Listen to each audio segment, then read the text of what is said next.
Hi friends, ఈరోజు మన కిచెన్లో చాలా ఈజీగా టేస్టీగా హెల్తీగా ఉండే అప్పటికప్పుడు చేసుకునే ఒక మంచి దోశ రెసిపీని చూపించబోతున్నానండి. జొన్న పిండితో జొన్న రొట్టెలు చేయరాని వాళ్ళు ఇలా దోశలు చేసుకొని చాలా హ్యాపీగా తినచ్చండి. చాలా క్రిస్పీగా చాలా టేస్టీగా ఉంటుందండి.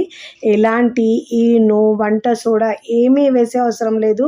పిండిని పులియబెట్టే పని లేదండి. పప్పులు నానబెట్టే అవసరం ఉండదండి.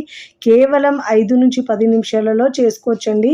ఎలాంటి చట్నీ లేకపోయినా కూడా తిన్నా కానీ సూపర్ టేస్టీగా ఉంటుంది. మరి మీరు ఫుల్ వీడియో చూడాలంటే యూట్యూబ్ ఛానల్లోకి వెళ్ళి టీ టీ టీ కిచెన్లో చూడండి. లేదంటే నేను పైన లింక్ ఇస్తానండి. ఆ లింక్ని మీరు క్లిక్ చేస్తే పూర్తి వీడియో వస్తుందండి. వీడియోని లైక్ చేయండి, షేర్ చేయండి. మరికొన్ని మంచి మంచి వీడియోస్ కోసం నా ఛానల్ని సబ్స్క్రైబ్ చేసుకోండి. Thanks for watching. బాయ్.